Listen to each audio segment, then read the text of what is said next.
Good day, everyone. I am Kimberly Dignas, the first reporter to tackle the Republic Act 9851, an act defining and penalizing crimes against international humanitarian law, genocide, and other crimes against humanity, organizing jurisdiction, designating special courts, and for related purposes. Introduction Provision Section 1 Short Title This Act shall be known as the Philippine Act on Crimes Against International Humanitarian Law, Genocide and Other Crimes Against Humanity. So this Republic Act 9851, this law was approved on December 11, 2009. This act has its ability and willingness to prosecute the persons most responsible for the widespread killings. Section 2 Declaration of Principles and State Policies. The Philippines renounces war as instrument of national policy. Peace, equality, justice, freedom, cooperation, amenity with all nations. The state values the dignity of every human person and guarantees full respect for human rights. It shall be the responsibility of the state and all other sectors concerned to resolve armed conflict in order to promote the goal of children as zone of peace. The state adopts the general accepted principle of international law, including the Hague Convention of 1907.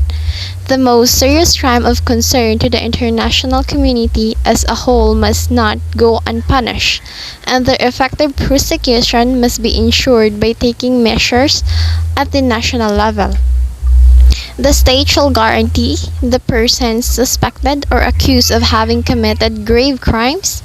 The state recognizes that the application of provision of this act shall not affect the legal status of parties to a conflict. In this section, the law protects those who do not take part in the fighting, such as civilians, medical, religious, military personnel, also those who have ceased to be take part, such as wounded, shipwrecked, and sick combatants and prisoners of war. Chapter 3 Crimes Against International Humanitarian Law, Genocide, and Other Crimes Against Humanity. Section 4 War Crimes. For the purpose of this act, war crimes are crimes against international humanitarian law. Willful killing, torture or inhuman treatment including biological experiment, willfully causing great suffering or serious injury to body or health, extensive destruction and appropriation of property not justified by military necessity and carried out unlawfully and wantonly, willfully depriving a prisoner of war or other protected person of the rights of fair and regular trial.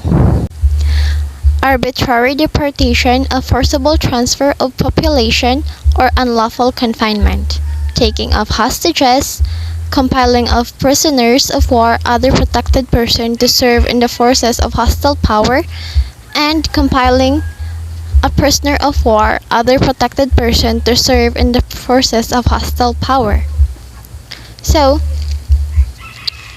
So as I mentioned, those crimes are very serious and need to be punished. So as we go along to tackle this topic, you'll discover what penalties you deserve if you commit one of those crimes that I mentioned earlier. There are serious violations. First is intentionally directing attacks against the civilian population. Second is intentionally directing attacks against civilian objects. Intentionally directing attacks against buildings, material, medical units, and transport and personnel. Fourth is intentionally directing attacks against personnel, installations, material, units, or vehicle. Launching an attack in the knowledge that such as attack will cause incidental loss of life or injury to civilians or damage to civilian objects or widespread. Launching an attack against works or installation containing dangerous forces. Attacking or bombarding by whatever means towns, villages, dwellings, or buildings, which are undefended and which are not military objectives. killing or wounding a person in the knowledge that he or she is hors de combat, making improper use of a flag of truce, of the flag or the military insignia and uniform of the enemy or the United Nations, intentionally directing attacks against buildings dedicated to religion, education, art, science, or charitable purposes, historic monuments, hospitals, and places where the sick and wounded are collected, subjecting persons who are in the power of an adverse party to physical mutilation, killing, wounding, or capturing an adversary by resort to perfidy. Other crimes against humanity: willful killing, extermination, enslavement, arbitrary deportation or forcible transfer of population, imprisonment or other severe deprivation of physical liberty and violation of fundamental rules of international law, torture, rape, sexual slavery, enforced prostitution, forced pregnancy, enforced sterilization, or any other form of sexual violence of comparable gravity. Persecution against any identifiable group or collectivity on political, racial, national, ethnic, cultural, religious, gender, sexual orientation, or other grounds that are universally recognized as impermissible under international law, in connection with any act referred to in this paragraph or any crime defined in this act. Enforced or involuntary disappearance of person, apartheid, and other inhuman acts of a similar character intentionally causing great suffering or serious injury to body or to mental or physical health. There are penals provision.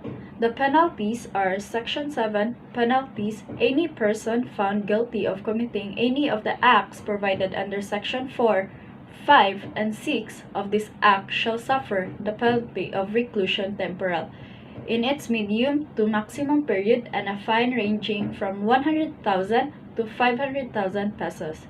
When justified by the extreme gravity of the crime, especially where the commission of any of the crimes specified herein results in death or serious physical injury, or constitutes rape, and considering the individual circumstances of the accused, the penalty of reclusion perpetua and a fine ranging from 500,000 pesos to 1,000,000 pesos shall be imposed. Any person found guilty of inciting others to commit genocide referred to in Section 5b of this Act shall suffer the penalty of prison mayor in its minimum period and a fine ranging from 10,000 pesos to 20,000 pesos. In addition, the court shall order the forfeiture of proceeds, property, and assets derived, directly or indirectly, from that crime without prejudice to the rights of bona fide third parties. The court shall also impose the corresponding accessory penalties under the revised penal code, especially where the offender is a public officer.